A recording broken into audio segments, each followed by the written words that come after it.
योगिनी एकादशी व्रत कथा जो भगवान से भक्त का योग करवाएं उसे कहते हैं योगिनी एकादशी। और इस आने वाली योगिनी एकादशी की आप सबको बहुत सारी शुभकामनाएं। हमें आशा है कि आप इस योगिनी एकादशी का व्रत पालन करने के लिए पूर्ण रूप से तैयार होंगे, मानसिक रूप से अपनी चेतना को एकाग्र और शुद्ध कर रहे होंगे। तो चलिए इसी आने वाली योगिनी एकादशी के उपलक्ष्य में हम उससे जुड़ी हुई कुछ पौराणिक कथाओं का आज श्रवण करते हैं।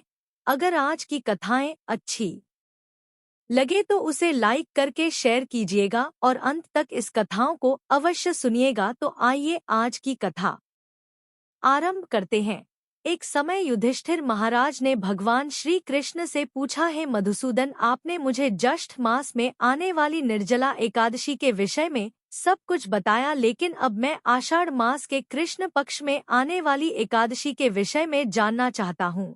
कृपया आप मेरा संदेह दूर करें कि आखिर इस मास में इस समय में कौन सी एकादशी आती है, इसका पालन कैसे करना चाहिए और क्या पूर्व में किसी ने इसका पालन किया था। युधिष्ठिर महाराज का ऐसा प्रश्न सुनकर भगवान श्री कृष्ण कहते हैं, हे राजन, अवश्य आषाढ़ मास के कृष्ण पक्ष में योगिनी एकादशी आती है। यह एकादशी मनुष्य के सुमेरु पर्वत जितने महान पाप कर्मों का भी नाश कर सकती है। यह अत्यंत प्रभावशाली एकादशी व्रत है। जो भी मनुष्य पूर्ण श्रद्धा और निष्ठा पूर्वक इसका पालन करता है, उसके न सिर्फ पापों का क्षय होता है अपितु आध्यात्मिक रूप से और भी सशक्त बन जाता है। और इसीलिए प्रत्येक व्यक्ति को इस योगिनी एकादशी का पालन करना चाहिए। पूर्व काल में हेमाली नामक कुबेर के एक माली ने इस व्रत का पालन किया था और उसका इतिहास इस प्रकार था। अलकापुरी के राजा कुबेर, जो कि देवताओं के कोषाध्यक्ष थे, वे शिवजी के बड़े भक्त थे। उनके नगर में हेमाली नाम का एक यक्ष रहता था। उसकी मुख्य सेवा थी मानसरोवर से कुछ विशेष पुष्प लेकर आना और उसे शिवजी की पूजा हेतु अपने राजा कुबेर को प्रदान करना। हेमाली निष्ठा पूर्वक अपने स्वामी की सेवा करता था और कुबेर भी उससे प्रसन्न रहते थे। अब यहाँ तक तो सब ठीक था, लेकिन इस यक्ष हेमाली की एक कमजोरी भी थी और वह थी उसकी सुंदर पत्नी विशालाक्षी। जी हाँ, हेमाली अपनी पत्नी के प्रति इतना आसक्त था कि एक दिन कुछ ऐसा हुआ जो नहीं होना चाहिए था। एक दिन वह प्रातः मानसरोवर से पुष्प लेकर तो आ गया, लेकिन सीधा उसके स्वामी कुबेर के पास जाने के बजाय वह अपनी पत्नी के पास पहुंच गया और बस फिर क्या था, पत्नी के साथ बातचीत करते हुए उसे समय का ध्यान ही नहीं रहा। और इस तरफ राजा कुबेर अपनी पूजा के लिए पुष्प की प्रतीक्षा करते रह गए। प्रतीक्षा करते हुए 6 घंटे का समय बीत गया। बिना पुष्प के पूजा न होने के कारण क्रोधित कुबेर ने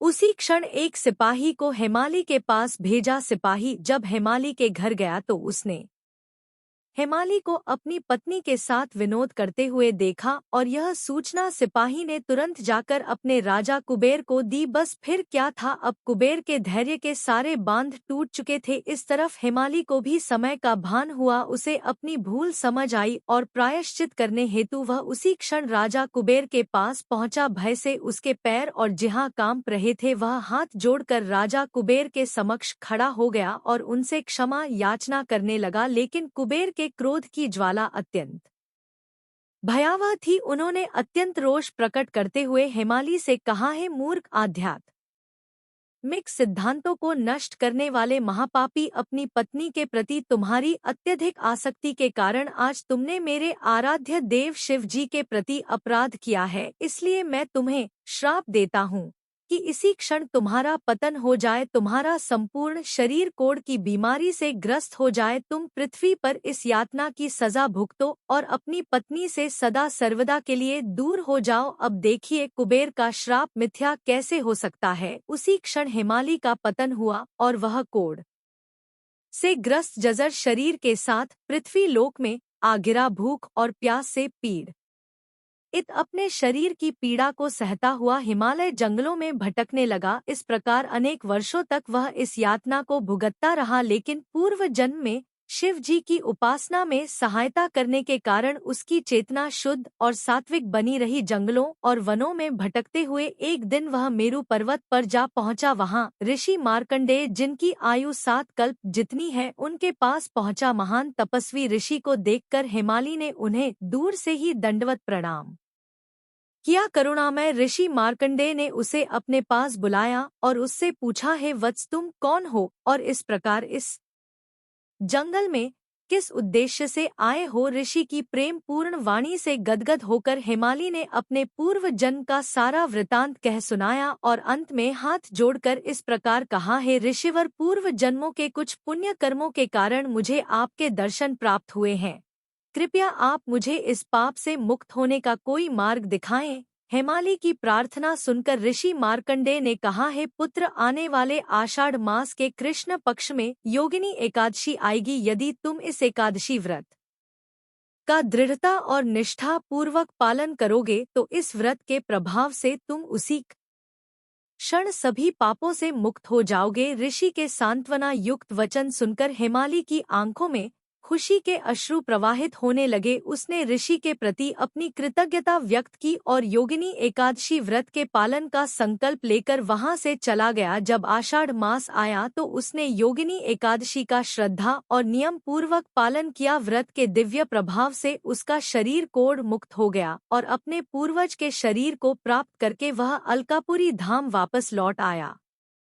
कथा का समापन करते हुए भगवान श्री कृष्ण ने कहा, हे धर्मराज युधिष्ठिर, जो भी व्यक्ति इस योगिनी एकादशी व्रत का पालन करता है उसे 88,000 ब्राह्मणों को भोजन करवाने का पुण्य फल प्राप्त होता है। वह हर प्रकार के पापों से मुक्त हो जाता है और जीवन के अंत में आध्यात्मिक लोक में प्रवेश करता है। एकादशी यानी शरीर, मन और आत्मा के शुद्धिकरण का दिन, उपवास के माध्यम से भगवान श्री हरि के समीप वास करने का दिन, ऐसा दिन जो आपके जीवन को अनेकों सौभाग्यों से परिपूर्ण कर सकता है। तो एक बार प्रेम से बोलिए, श्री लक्ष्मी नारायण भगवान की जय। अब आइए श्रवण करते हैं एकादशी माता की कथा, जिसे सुनने के बाद ही एकादशी का व्रत पूर्ण माना जाता है। एक बार की बात है, एक राज्य में एक राजा रहा करता था। राजा बहुत ही बुद्धिमान और बलशाली था। वह सदैव अपनी प्रजा का बहुत ही अच्छे से ध्यान रखता था। प्रजा भी अपने राजा को बहुत पसंद करती थी। राजा के 2 बेटियां थी। राजा अपनी दोनों बेटियों से बहुत ही प्रेम किया करता था। राजा की दोनों बेटियां बहुत ही सुंदर थी, लेकिन राजा की छोटी बेटी देखने में बहुत ही सुंदर और धार्मिक प्रवृत्ति की थी। वह 12 मास गारस माता की पूजा और व्रत किया करती थी। सभी लोग राजा की छोटी बेटी से बहुत ही प्रेम करते थे और खूब प्रशंसा किया करते थे। वह बोलने में बहुत ही अच्छी थी। राजा भी अपनी छोटी बेटी को बड़ी बेटी से कुछ ज्यादा ही प्रेम करता था, जिस कारण राजा की बड़ी बेटी को अपनी छोटी बहन से नफरत होने लगी। समय के साथ राजा की दोनों बेटियां बड़ी हो गई। तब एक पड़ोस के राज्य में रहने वाला राजकुमार राजा की बड़ी बेटी के लिए रिश्ता लेकर आया। जैसे ही उस राजकुमार की नजर राजा की छोटी बेटी पर पड़ी तो वह राजकुमार छोटी बेटी पर मोहित हो गया और उसी से विवाह करने की सोचने लगा। उस राजकुमार ने राजा की बड़ी बेटी के साथ विवाह करने से मना कर दिया और राजा से कहा कि आप बुरा ना मानो तो मैं आपकी छोटी बेटी से विवाह करना चाहता हूँ। जब यह बात राजा की बड़ी बेटी को पता चली तो वह अपनी छोटी बहन से और भी ज्यादा नफरत करने लगी। राजा की बड़ी बेटी ने अपनी छोटी बहन को अपना सबसे बड़ा दुश्मन मान लेती है और अपनी छोटी बहन से बदला लेने का निर्णय लेती है, जिसके चलते उसने सोचा कि छोटी बहन को जान से मार देती हूँ। एक दिन राजा की बड़ी बेटी ने लड्डू में जहर मिलाकर अपनी छोटी बहन को दे दिया। छोटी बहन ने वह लड्डू खा लिया, लेकिन लड्डू खाने के बाद भी छोटी बहन को कुछ भी नहीं हुआ। बड़ी बहन यह देखकर बहुत ही आश्चर्यचकित हुई, लेकिन बड़ी बहन ने हार नहीं मानी। एक दिन जब छोटी बहन अपने कमरे में सो रही थी तब उसने मटके में सांप रखकर उसके कमरे में छोड़ दिया, लेकिन सांप भी छोटी बहन को कुछ नहीं कर पाया। जिसके बाद बड़ी बहन ने अपनी छोटी बहन से कहा कि चलो बहन, आज हम कुएं से पानी भर कर लाते हैं।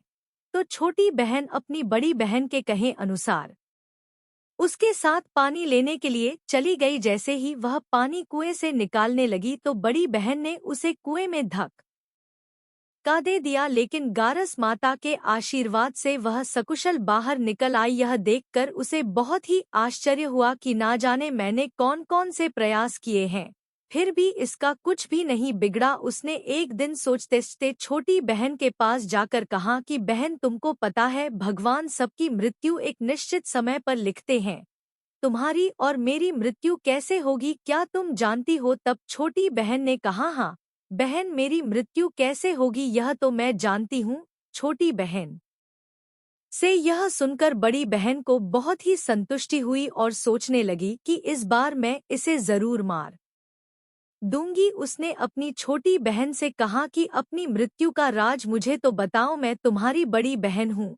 छोटी बहन ने अपनी बड़ी बहन से कहा कि मेरी मृत्यु एक तोते में है, जो तोते के गले में एक हार है, उसी से मेरी मृत्यु होगी। जब कोई व्यक्ति उस तोते को मारकर वह हार अपने गले में पहन लेगा तो मैं मूर्छित हो जाऊंगी, और जैसे ही उस हार को अपने गले से उतार देगा तो मैं वापस जीवित हो जाऊंगी। अपनी छोटी बहन की मृत्यु का राज जानकर बड़ी बहन बहुत ही खुश हुई और उसने अपनी छोटी बहन को मारने के लिए उस पालतू तोते को ढूंढना शुरू कर दिया। लेकिन छोटी बहन को इस बात का पता था कि वह मेरी जान लेना चाहती है। वह अपने पिताजी के पास गई और अपने पिताजी से कहा कि पिताजी, अगर मेरी मृत्यु हो जाए तो मुझे जलाना मत, बल्कि आप मुझे पुरानी वाली जो हवेली है उसमें एक पलंग पर लिटाकर छोड़ देना। अपनी छोटी बेटी के मुंह से यह बात सुनकर राजा को बहुत ही बुरा लगा। उसने अपनी बेटी से पूछा कि बेटी, तुम ऐसी बातें क्यों कर रही हो? 2-4 दिन में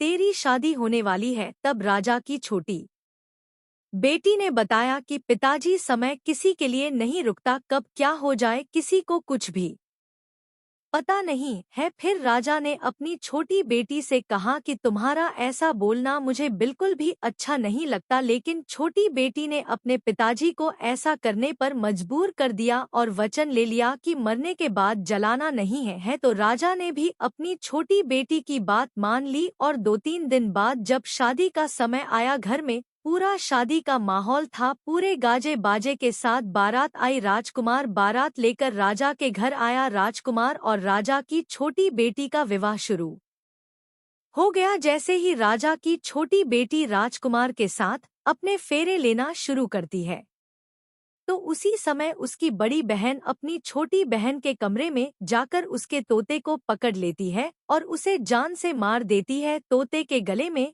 जो हार था उसे अपने गले में धारण कर लेती है। जैसे ही बड़ी बहन ने हार को अपने गले में डाला तो उधर छोटी बहन के साइन फेरे ही पूरे हुए थे और वह बेहोश होकर गिर गई। इसके बाद राजा ने बड़े बड़े हकीम को बुलाया, अपनी छोटी बेटी का इलाज करने को कहा। राजा ने कहा, कोई मेरी बेटी का इलाज कर दो, मूंग मांगा इनाम दिया जाएगा। राजा की बात सुनकर वैद्य ने जब छोटी बेटी को चेक किया तो राजा को बताया कि आपकी छोटी बेटी ना तो जीवित है और ना ही मरी हुई है। मैं तो मेरे जीवन में ऐसा पहली बार देख रहा हूँ।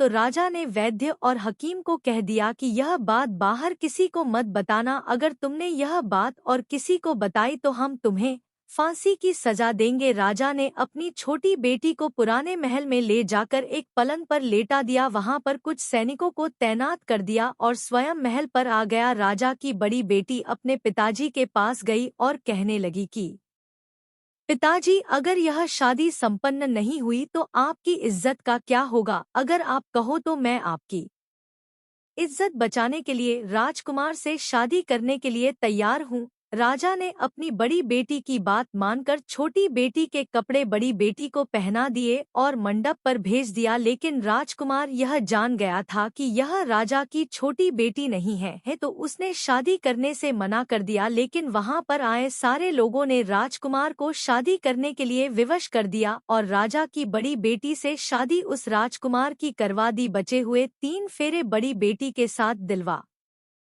दिए गए। उसके बाद राजकुमार राजा की बड़ी बेटी को अपने महल ले गया। राजकुमार राजा की बड़ी बेटी से ना तो बात करता था और ना ही उसे पसंद करता था और ना ही उसके कमरे में जाता था। राजकुमार ने यह फैसला ले लिया कि मैं राजा की छोटी बेटी को ढूंढकर ही रहूंगा। वह रात दिन उसे ढूंढता हुआ इधर-उधर घूमने लगा। एक दिन राजकुमार अपने घोड़े पर सवार होकर राजा के पुराने महल के पास पहुंच गया, जहां पर उसने कुछ सैनिकों को देखा। महल के पास पहुंचकर राजकुमार ने जब महल को ध्यान से देखा तो वह समझ गया कि यह मेरे ससुर का पुराना महल है। तब राजकुमार ने सैनिकों से पूछा कि तुम लोग यहाँ पर क्या कर रहे हो और इस महल के अंदर उस पलंग पर कौन लेटा है? तो सैनिकों ने बताया कि यहाँ पर राजा की छोटी बेटी लेटी है। यह सुनकर राजकुमार बहुत ही खुश हुआ और तुरंत उससे मिलने के लिए अंदर चला गया, लेकिन अंदर जाकर देखा तो वह तो बिल्कुल बेहोश थी। राजकुमार उसकी सेवा करने लगा। जैसे ही रात हुई राजा की छोटी बेटी उठकर बैठ गई। राजकुमार यह देखकर बहुत ही खुश हुआ और उससे पूछने लगा कि तुम यहाँ पर क्या कर रही हो? ऐसे बीच फेरों से गायब होकर यहाँ पर क्यों चली आई? तुम मेरे साथ चलो। राजा की छोटी बेटी ने राजकुमार को सारी बात बताया कि मेरी जान एक तोते में बसी थी और यह बात मैंने अपनी बड़ी बहन को बता दी थी। मुझे पता है कि उसी ने मुझे मारने का प्रयास किया है। उसके पास एक हार है जिसको वह सुबह पहन लेती है और रात को उतार कर रख देती है। जब तक वह हार को पहने रखती है तब तक मैं मूर्छित रहती हूँ, और जैसे ही वह हार को उतार देती है तो मैं जीवित हो जाती हूँ। और जब तक मेरी बड़ी बहन के पास वह हार है तब तक मैं ऐसे ही जीवित और मूर्छित होती रहूंगी। अगर मेरी बड़ी बहन के पास जो हार है वह मेरे हाथ आ जाए तो मैं हमेशा के लिए जीवित हो जाऊंगी। राजकुमार यह बात सुनकर राजा की छोटी बेटी के पास रहने का निर्णय ले लिया और बचे हुए फेरे लेकर अपने विवाह को भी पूरा कर लिया और वहीं पर रहने लगा। ऐसे करते करते काफी समय बीत गया। राजा की छोटी बेटी गर्भवती हो गई। एक दिन राजकुमार को किसी काम से बाहर जाना पड़ा तो पीछे से राजा की छोटी बेटी के पेट में बहुत जोरों से दर्द होने लगा। उसने उस समय ग्यारस माता का आह्वान किया, जिसके बाद ग्यारस माता वहां पर प्रकट हुई और उन्होंने उसके दर्द को दूर किया। एक सुंदर पुत्र को उसने जन्म दिया। जब आधी रात को राजकुमार बाहर से आया तो उसने ग्यारस माता को देखा तो वह बहुत ही आश्चर्यचकित हुआ। उसने तुरंत माता को प्रणाम किया। ग्यारस माता ने राजकुमार से कहा कि जब तुम्हारा बेटा 5 वर्ष का हो जाए तो तुम अपनी पत्नी का हार लाकर इसके गले में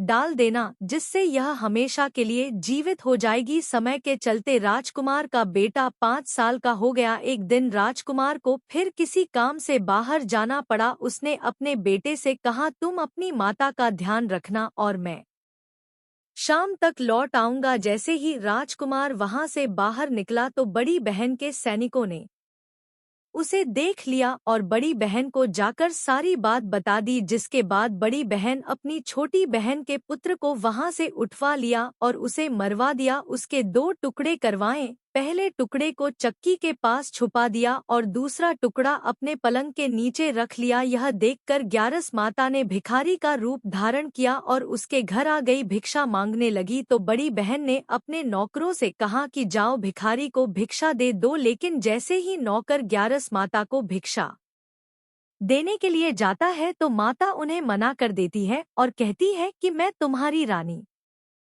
से ही भिक्षा लूंगी। नौकरों ने अंदर जाकर कहा कि रानी वह हमसे भिक्षा नहीं ले रही है, बोल रही है कि मैं रानी से भिक्षा लूंगी। जब बड़ी बहन स्वयं भिक्षा देने के लिए भिखारन बनी ग्यारस माता के पास आती है, उससे पहले ही माता एक बिल्ली का रूप बनाकर उसके कमरे में चली जाती है। वहां पर जो छोटी बेटी के पुत्र का एक टुकड़ा था वह उठा लेती है और दूसरा चक्की के पास से उठाकर जीवित कर देती है और वहां से लेकर चली जाती है और राजकुमार को सारी बात बताकर उन्हें उसका बेटा सौंप देती है। राजकुमार अपने बेटे को लेकर उस बड़ी बहन के पास जाता है